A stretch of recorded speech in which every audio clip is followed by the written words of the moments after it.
Thank you so much for joining us on another Tuesday night. On behalf of First Amendment Sports, I'm Ken Marangolo, running the boards tonight on the TGIT. This is Thank God It's Tuesday. He in the upper right corner is Tim Strachan. That's right. Not only is it a Victory Tuesday, it's a Victory Week. I've been enjoying this victory every day since we had it. I'm going to enjoy it until we can get the next one, boys. He's Kevin Ricka. You're definitely running it earlier, Ken. I think if you go back and rewind to the intro, you're going to hear some glorious panting from Ken Marangolo.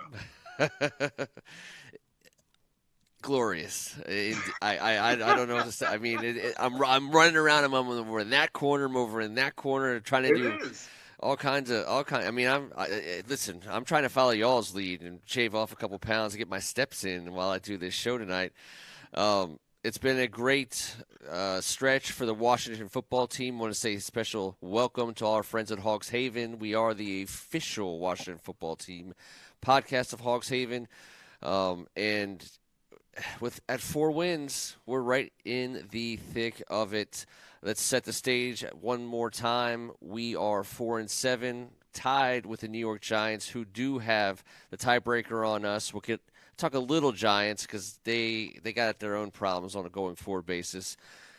Philadelphia Eagles laid an egg against the Seattle Seahawks last night. They sit 3-7-1, and the Dallas Cowboys, I'll tell you what, they don't look that good. In fact, they look pretty darn bad, and that's why I got the big smile on my face. Once again, the Washington football team, with their destiny in their hands, having the ability to potentially take care of their own business, for the down the stretch portion of this season. We said it the whole time: 7 wins should get it done in the NFC East. That's just the truth. I think that still is relevant and meaningful. Welcome to everybody on the board. I think Keegan Tier was first in tonight. Good evening, sir, and happy Thanksgiving to you. Robert Cohen, AGH, Greg Martin, E.O. Anderson, James Rainey, all our rowdy friends on here on Tuesday night. It's a rowdy bunch. It is a rowdy bunch, Kevin Ricka. Let's get it started with T. We had a family affair. We were distanced again, and we're distanced tonight, as everyone can see. I don't know what side I'm pointing to. But everyone was watching that together. And how much fun was that, Mr. Strachan, for your family? Well, it was great. We split up the family a little bit just to keep the numbers down, but we're fortunate where my parents live on one side of the street. My brother Pooh Bear lives on the other side of the street. So we were able to all kind of outside. We had TVs outside. We watched the entire first half almost as a full family on our block, almost like a block party in a way, separated by a street. But it was great just to have, and how awesome was the weather? I mean, for another day for a socially distant family affair to watch a football game and have some great eats. And look, it was the best day of 2020, without a doubt. I am declaring it the best day of 2020. Maybe it was just personal, but great family, atmosphere. I spoke to all you guys and a bunch of friends that, you talk to every single year. You got to watch a great game. You got to see the Skins, as I'm going to call them right now, because it's just that nostalgic to be in the position that we're in right now. Kick the shit out of Dallas on Thanksgiving Day. Yourself up. Couldn't ask for anything better, man. Kev? I have never fully agreed with T-Bird Strachan more in my life. The greatest day of 2020 happened last Thursday. It was just remarkable. The day, the football, the family, the food. Well, I mean, what are we doing? What are we talking about here? Like, this is why we don't talk about like a possible higher draft pick. Nope. Come on, man. We don't root for losses. We don't root for draft picks, and we certainly don't root when our team. We don't root against our team playing Dallas. We're 3-2 in the NFC East. Thank you, Ron, for the Dallas treat. Yes. Year one, not only is he swept, Dallas and taken one to Philly, but we're 3-2 in the NFC East. And then, as everybody knows, in the NFL, until they change the rules, which I don't think they're going to be doing anytime soon, winning your division matters. Being number one in your division is meaningful and relevant over a long period of time. You get a chance to, beat up, three other teams and get beat up by the other three other teams. There hasn't been a repeat winner in the NFC East for, what is it now, 17, 18 years, something along those lines. Not a repeat winner in the East. We don't have as many titles as other teams, but that very well may change. AGH is asking, will 6 wins get it done? I kind of hope not. I think this Washington... Oh, it certainly can. It absolutely can. I don't think that's the story we want to tell, and 7 wins, it ain't... that it's not the greatest thing in the world. 7's a high number, Ken. There's not a lot of W's on this schedule for anybody. There's not. What do you got, T? It's the best of both worlds, if you ask me. You still win your division with 6. Definitely, if they get to 7, they've won it. 6, they have a couple chances. And the way that the Giants are falling apart at the groin right now. It's looking like that's an even easier thing to do. And on top of it, you win the East, and you still get a high draft pick. Oh, every NFC East team is picking probably in the top half of this first round. But the top we half all win. of the statement was talking about the Giant. I'm good with that too. It's time they got to go down. Daniel Jones, who I've been impressed with. I mean, I think it's hard to watch what he's done this year for the most part, especially against us. I mean, he's done it twice against us. He's made big plays, and he's definitely helped his team get to 4 wins. I mean, everyone it's like at the end of the day, we're still talking about a pretty crappy division. But the separation that's possible at this point going forward is readily apparent. The strength of schedule for some of these other NFC East teams is daunting. We do have to play Pittsburgh, and they're whether they have 2 days of rest or 3 days of rest or however the NFL wants to screw them over, because apparently the NFL hates Pittsburgh, but they're going to be a tough out. But outside of that, Seattle's a good team. They can lose, but we need 3 wins. And the other 3 games on our schedule are games where we should absolutely walk into those games feeling good about our chances. Let me just say this. This Pittsburgh Steelers team, within the last 2.5 weeks, was on the ropes by this shitbag Dallas team that we've scored 8 touchdowns in 8 quarters against, and they've scored 1 touchdown in 8 quarters against us. That shitbag team that we dominate and own, because we have 18 more first downs than them this year. They had them, man. They were in that game. Pittsburgh has to do some serious business and deal with some crap, and we're kind of at I think if we're not a trap game, then trap game doesn't exist for Pittsburgh. But I'm just saying that doesn't have to be a 40-point blowout. That's all. AGH, you're right. There'll be 14 playoff teams this year.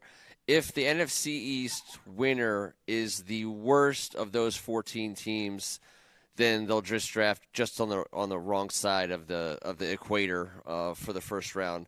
But still, you're not talking about and then that's assuming that we lose in the first round, which at that point in time, what was cool was watching the game last night and hearing Louis Riddick talk about the Washington defense. Throwing a little bit of respect out there at Ron Rivera and Alex Smith and talking about what our front four is capable of doing. I don't know how you pick another team in the NFC East at this point in time, but I said that 3 or 4 weeks ago, and for a second we were just a teeny bit early because until we separate from the Giants, they're gonna own the tiebreaker on us. Let's talk about the game a little bit. It was Thursday. We're making food. We're enjoying what was one of the more amazing weather days of 2020 in terms of a day off. It was a holiday. You were able to be breathing that fresh air, and then looking forward to that Washington-Dallas game. Right away, the the same storyline, I guess, for this team of ours who hasn't been able to get things going early. It was kind of there again, but I liked what Scott Turner came into that game doing. And what I want to ask you about, T, is Antonio Gibson. What we're seeing now is somebody who, from the very, very first part of the game and throughout, is the absolute focal point of this offense. Well, first and foremost, I haven't been a big fan of Scott Turner so far. I think he does a pretty good job out the gate with a little bit of a game plan, scripted plays, and things get a little haywire. But having Alex Smith at the helm is helping Scott Turner out immensely, because it's evident now you got a veteran who's keeping his cool, who you as a fan, when you're watching them, at least I do, have a little bit more confidence in the team that's facing a third medium or a third and long, because you got a guy like Alex Smith that knows what to do with the ball and to keep everything. I'm seeing that kind of improvement just with him in there. Not to mention that he's playing ridiculous. It's ridiculous he's even playing. But his veteran leadership, his veteran intelligence is helping all of this sort of get better each week. And Antonio gives a huge piece to this. I'm completely, utterly surprised that he is now kind of rounding out to be a running back that we hoped that he would be. Really a running back that was more of a wide receiver coming out of college. I'm really impressed with the way he's running the ball.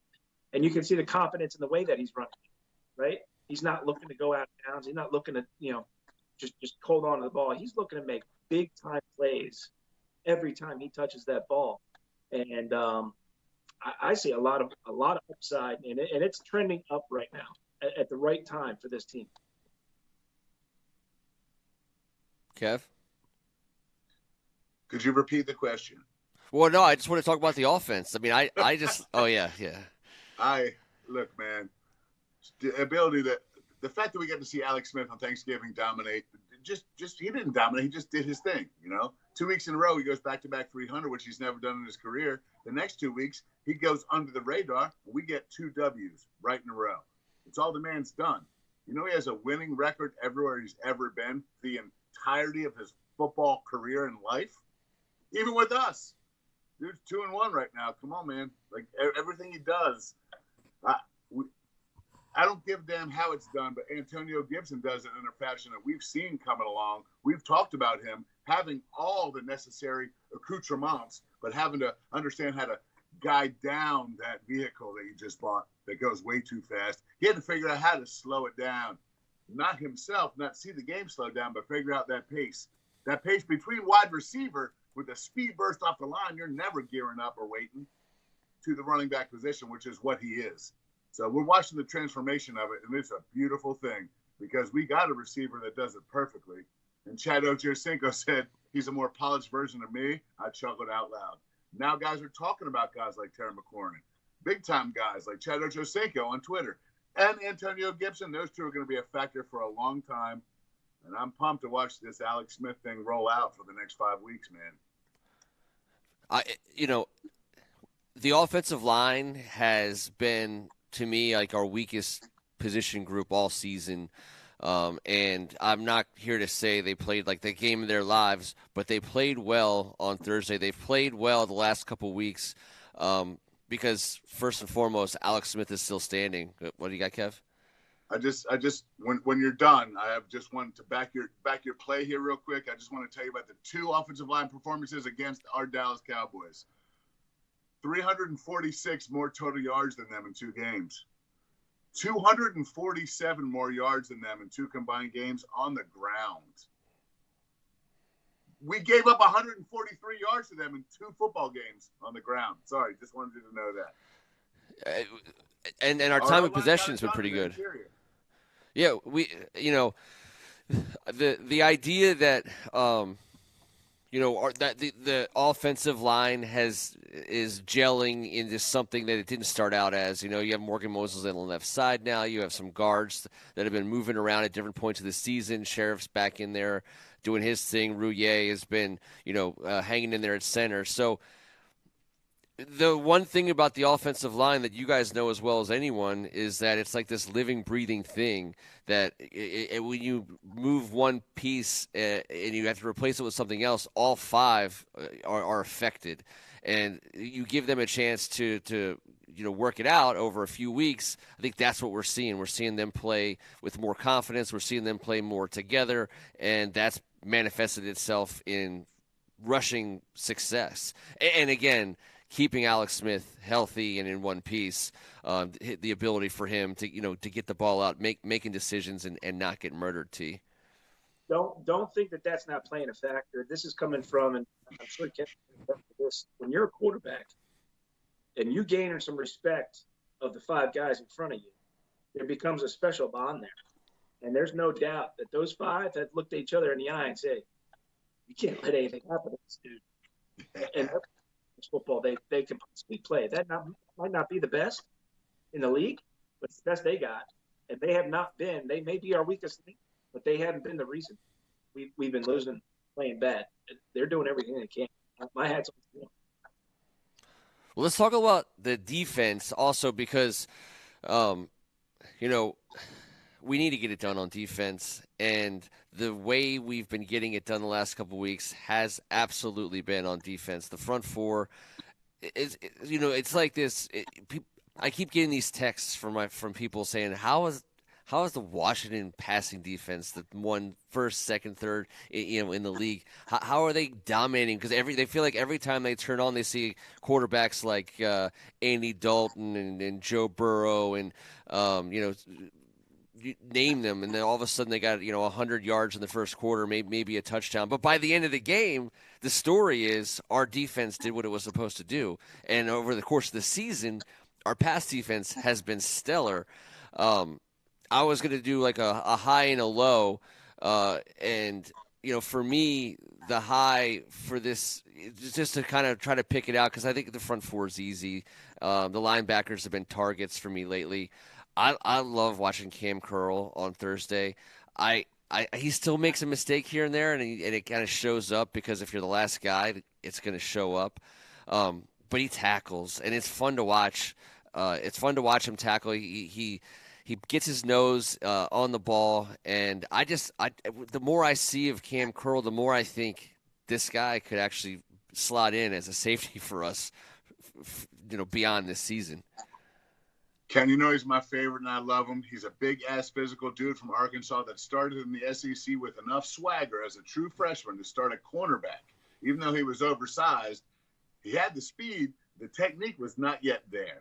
Obviously, they just took a project and put him out there, and he had just the swagger to handle it. I love that about him, and I think that's really showing out right now. He's our program guy of the next 3 years. And he's a guy I think we can sign to a second and a third contract. He could be a 10-year guy here. I know I'm looking further ahead, but you know what I'm talking about. Yep. That path that allows us to grow as a franchise by making the right decision about a guy that just fits here perfectly in this system the right way. Yep. Yeah, I mean, I just like the idea. Like again, when you say a program guy, we talk about guys that have to do well so that we can spend money elsewhere. Cam Curl coming in, playing well, gives us a lot of options. There's a lot of flexibility, salary cap wise. And at the end of the day, if he's a good player and he's smart and you can rely on him and depend on him, and you put him next to Landon Collins, you start to feel pretty good about that back end. I know Darby's a professional corner. I know that he plays it. He's got that short-term memory. He does make mistakes, and he comes back and he makes plays. I didn't – some of the plays that he made this week – and again, for a cornerback, it sucks because you make one bad play and you talk about the one bad play. And he made the one bad play. I think that he made up for it. I don't want to just say he's my low because – when you win 41 points and Montez Sweat takes one to the house, there's just nothing but high. But Darby on the outside, I just want just like this much more. Am I being too unreasonable? I think you're getting that much more than you probably thought you were, to be honest with you. Okay. I'm impressed with the way he's playing. Yeah, he's had a couple plays played against him. You're right. You remember those more than you remember the others. He's made up from 2 games ago. He played his ass off. And oh boy! And we didn't even say a word. I know. We were stupid. I felt guilty. He was game plan. That they were going to go after him in that game, and he said, "No, you're not." And he played incredible. Yeah, he had a breakdown on Thanksgiving, but he came right back and made up for it. I'm impressed as hell. I really am. Our Ronald Darby chess match looked incredible 2 games ago. And we failed to mention that he made more highlights at the cornerback position than I believe I've seen another cornerback, aside from Kendall Fuller, have highlights in one game in recent years, and probably more than Kendall's had in one game. I've never seen one guy have how many pass breakups did he have in that game? At least 3, maybe 4. Almost, yes, somewhere close to a handful. And you I don't see that shit unless someone's picking on you. But when someone picks on you and they don't get it right, that sidelines erupts. Yep. That's what gets everyone going crazy. Oh, really? That's the mismatch, and we're winning. That's when momentum changes, and I love it. So I don't want to be overly critical of the linebackers. I feel like I've just been going after them too much, and our linebackers, I think they played better on Thanksgiving, and Cole Holcomb did. Yeah, he sure did. Cole Holcomb did, and he shot from a cannon. The thing about Darby that I would just want to get in is that when you watch the NFL, and I do get the chance to watch most of the games, because I'm a stupid junkie and I watch them all, and there's so many average to below average cornerbacks in the league, and they show up because everyone throws. Quarterbacks get out of bed, with 150, 200 yards, and then the good ones are throwing for 350, 400 yards. Someone's getting that yardage thrown on them. I mean, you saw, Slay. I don't think he'd given up more than 100 yards all season, and he gave up to DK, a $170, $180 last night, and he's a very good cornerback. So you see a lot of corners just get picked on in the league because that's the league that it is right now. It's got to be one of the hardest positions in sports at this point in time. So, and Darby is not a bad player, and that's not what I'm trying to say at all.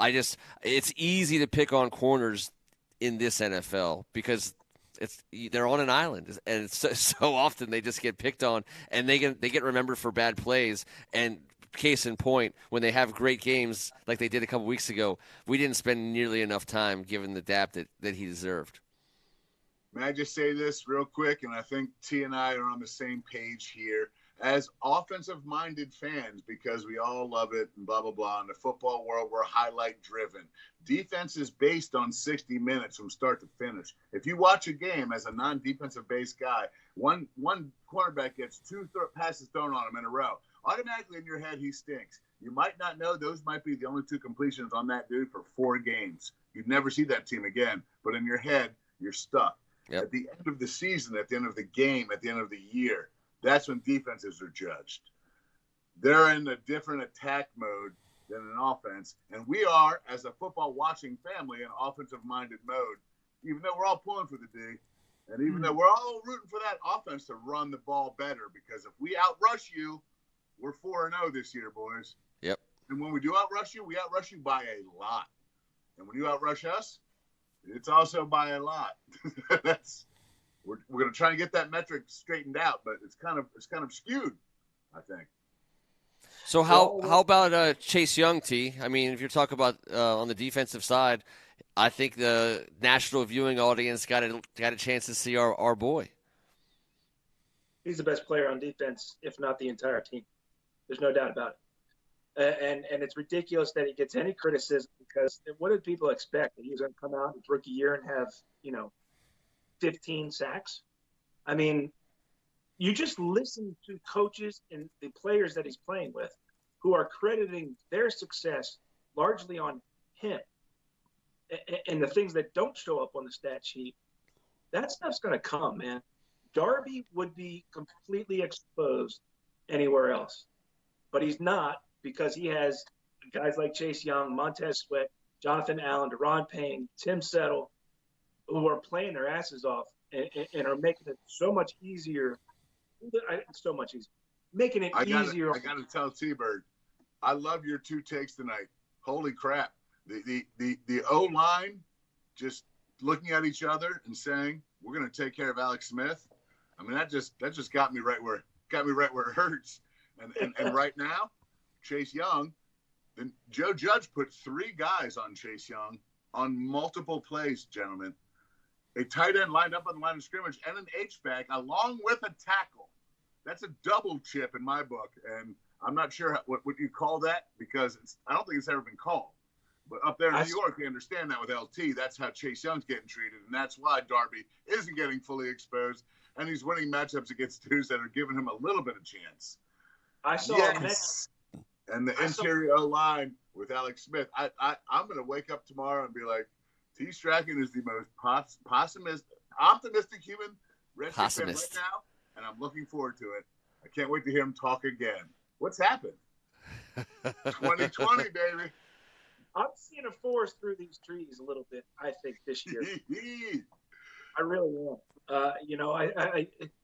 It's great that we're in this position in this weird, awkward year, but there's some foundational pieces, I think, starting with Ron Rivera, guys like Chase and Terry McLaurin.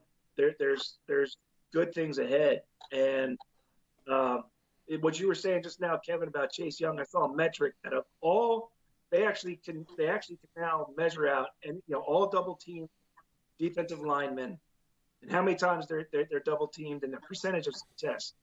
He's the most successful in the league of overcoming double teams right now or handling them the way that you're supposed to handle them.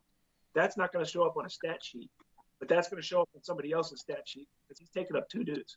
Or 3. May I tell you this? What makes me so proud of that stat that you're telling me is we watch football First Amendment style, whether we know it or not. We've taken each other's gambits. And Ken Maringold always taught us when we were first starting up that his father or grandfather, I forget which one, would tell him to watch one guy.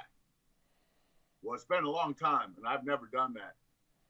But I started doing it about this year. And having the ability to DVR and rewind is pretty cool. Sure. Because I will do that right away and be like, watch this. And now my 10-year-old son, my 7-year-old daughter, and my wife are watching me talk about what they're trying to do to Chase Young and why he did this and what's going to benefit on the back. And you know what? It's still so exciting. They love it because he's a monster of a man. And he just got here. Sorry. He is. He makes it fun. He makes it fun to watch one player because he is winning his battle against 1 or 2 or 3 guys. Circling back real fast, talking about the way we're using our full roster and why I've been a Scott Turner guy from the beginning. I really like what he's up to. I loved some of the play calls that he's been making over the last 2 weeks. I love the little trickeration with the under the bum handoff. But put that aside. Here's what I appreciate the most. We have a tight end who played quarterback in college. He's a big, strong, burly man, and you get into a short yardage situation and you snap it directly to him because why would you run Alex Smith on a QB sneak ever? But you have Logan, back there, for God's sake, it's just it's brilliant in its simplicity. And if you're gonna run out 3 running backs and 2 tight ends and an extra offensive lineman with Terry McLaurin that much of the game, then yeah, you need to direct snap it to that tight end and let him run up the middle. And there's just not going to be many teams that aren't going to give up 1.5 yards on that play. And I want to see it more. I think that watching him throw the ball has also been smart. Again, it takes me back to Marty Schottenheimer days when you actually had a coach who looked at his roster and said, he can do this, he can do this, he can do this. Let's figure out how to let this guy do that, this guy do that, this guy do that. I mean, that's how you win in sports. You set your players up for success. I mean, we've had other coaches obviously who've done that to some degree, but watching Ron Rivera and Scott Turner and Jack Del Rio look at who they have and say, how are we going to give these guys a chance to succeed? Now, again, we're talking about a 4-win team. I get it. But on an individual play-by-play basis, we're seeing more and more, especially now, we're seeing guys put in a position to succeed. Terry McLaurin embodies that. Everybody knows he's getting the ball. And what does he do? He gets open every time. And I just want to do this one thing for Terry McLaurin because I love watching. He's one of my one guy wide. You know, I'll rewind and I'll just watch him. He does this thing where he's and if you were paying attention, they actually did a slow motion of his pattern this past week, and they didn't talk about it. The announcer didn't talk about it. And sidebar, no problems with the announcers this week. Troy and Joe did just fine. There you go. But he was running up the seam. And his helmet was facing up the seam. And if you were watching, the cornerback was watching him.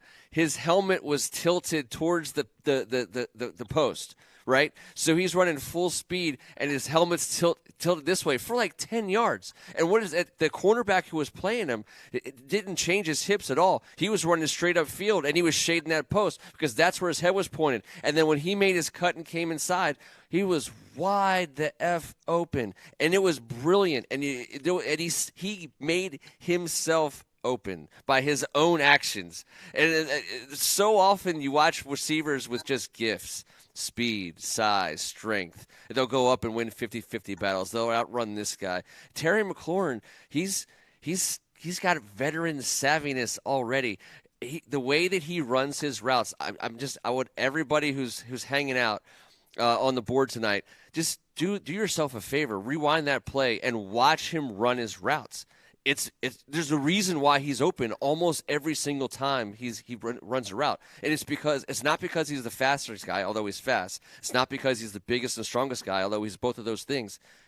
He is crafty, and it's amazing that he's ours, and he does it, and it's the little things. It's when he turns his hips, what foot he pushes off of, how he swivels and moves back to the inside before going. It's like Kevin Ricka on the dance floor at the Altoona tournament. It's true.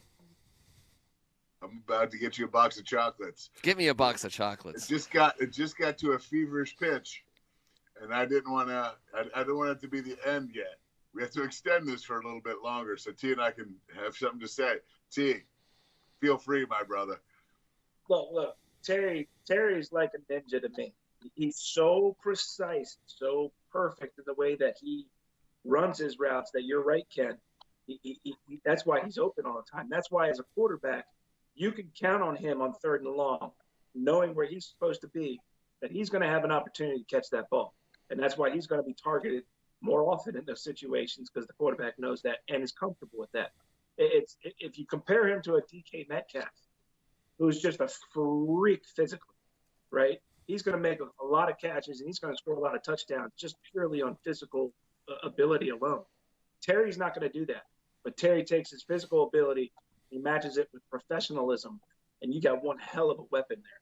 And that's what we got in Terry McLaurin.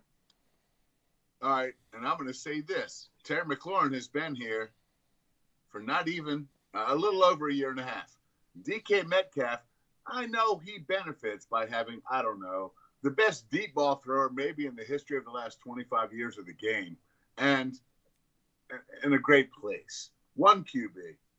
How many balls has Terry McLaurin caught from how many quarterbacks while he's produced at the highest level possible here and overproduced his draft position and every position and everything he's ever going to do? He just doesn't care, guys. He doesn't give a damn who the quarterback is. He's going to be freaking open. And the quarterback knows that, and he's getting the ball. And the defense knows that. He's still getting the ball.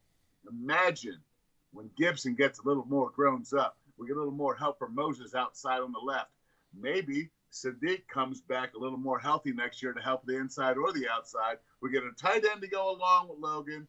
and maybe another burner outside to take a little pressure off number 17. And now we're talking about some shit with Scott Turner getting loose. It's never too early to talk about free agents because the Washington football team is going to have money and they're going to want to sign it. I continue to be a Kenny Golladay guy, but the names of the wide receivers that'll be out there, there's going to be some good ones. You got Chris Godwin, you got Keenan Allen. I think Will Fuller, he didn't really help himself too much. They're going to get paid more to come be a number 2, by the way. T-Mac's going to get his, but they're coming here to be a number 2 to get paid more than our number 1. Yep. But they're coming to be a number 2. Yeah, they are, but the beauty of this offense is that there's 1,000 yards to go, to pass around. You can easily have multiple 1,000-yard receivers in Scott Turner's offense. Let's take a quick look at the upcoming weeks and talk a little bit about the Washington schedule. So we do have Pittsburgh. We're not calling anything a loss, and we're not going to call anything a win in the near term. But here's what I will say about the point of the season that we're in. At 4-7, 11 games in with 5 to go, if you fancy yourself a playoff team, you have to show up in one of these games, specifically Pittsburgh or Seattle, maybe San Francisco if they turn into the team that we thought they were at the beginning of the season. And you got to win one of those games. I mean, you have to do it. You can't get to the end of the season and not have that win and think good things about yourself going into the postseason. Kevin, you mentioned that Pittsburgh was on the ropes against a terrible Dallas team. They're going to be on short rest after getting probably beat up in what is always one of the most physical games of the season between Baltimore and Pittsburgh. And, someone always beats that undefeated team at some point because not many teams go undefeated in the history of the NFL. And if that's the kind of game that we need. It might not be a game that Pittsburgh needs at all, but it's a game that we need because I think people are looking at us differently, even though we haven't necessarily beaten anybody, Kevin. I think people are looking at us differently because they're seeing players perform. But we had to put it together against somebody. You got me. I'm quick on the draw. I'm going to say it right now. I just know this. I don't give a damn what the double-digit point spread says at 10.5 in a trap game. Trap games don't have double-digit point spreads. It doesn't matter.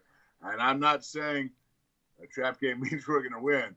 But if you extend their season until a Wednesday for the first time in the history of my damn life and back us up till a Monday, and we're a little grumpy about it, and Pittsburgh's been getting jerked around all over the place, coming off this game, which is true, this is their nut and bolts game, we are sitting there as the biggest trap game in the history of point spreads. Oh, yeah. I'm going to tell you this. A Ron Rivera team is going to compete on defense to the level, and an Alex Smith-controlled team is going to give nothing up to the point where I think we can be a factor in that game until the second half.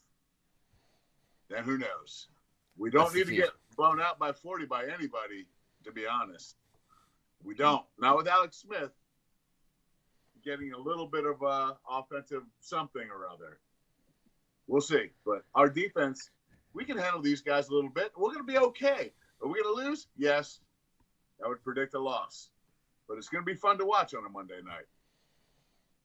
Happy hour. It's a happy hour game, T. This year it is. Sorry. I've always loved happy hour. Might as well make it even better. That's right. $20, right, brother? Ken, yeah. Ken, you made a good point. Your point being that we're not really scaring anybody. We're not scaring coaches or anything like that. But I think that we have enough talent.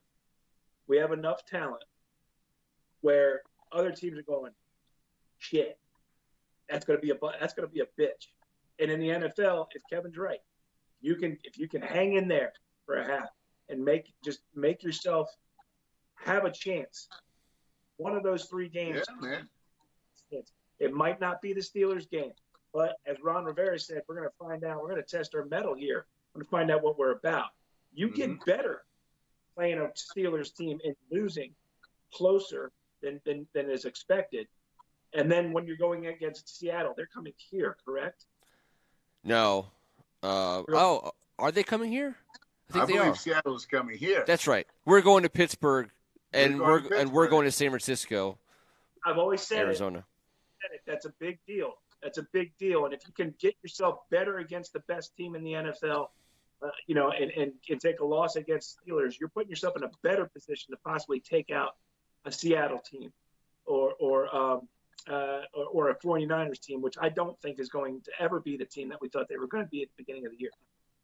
So what you're saying is, as the Washington football team, we just sharpened our monument against Pittsburgh and then stabbed the hell out of Seattle, however which way? Or the 49ers, as long as we take care of business in the other two games that we should and have to win. Yeah, man. But we got to win one of those three. To get to 7 wins, you got to win one of those three. Yes, that's exactly what I was trying to stammer out of my throat that T already suggested that you just clarified. One of those three needs to happen, and we need to finish up 2-0. We got to take down Carolina and go into Philly and just end their mauling of a 2020 happily for us. Then our year will start and finish with Ron Rivera taking care of the Philadelphia's and the Dallas Cowboys and owing the Giants a little something. But I'd rather have that with the Giants than Philly or Dallas. Oh, yeah. If we sweep Philadelphia and Dallas, taking 2 losses to the Giants sucks. But it's not that bad. Can we call it a Rivera forever? We'll call it a Rivera forever. I mean, sweep Dallas, sweep Philly. 4-2, man. Just lose once to the Giants is a Rivera. So it can happen both ways. It can happen both. You can get Rivera either way. But the Joe Gibbs formula only ever called for 500 in the division. Now, obviously, we need to go 4-2 in the division this year to get done what we need to get done.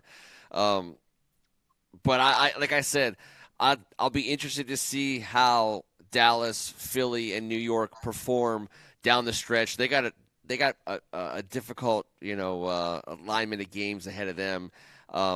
And we got to take care of our own business. But I think we have a chance to do that now. We're healthy, and we are playing our best ball. What else can you ask for in December? So, we have meaningful football in December. And you define meaningful however you want. But for us, meaningful is a chance at the playoffs after December 1st. And that is exactly what we have.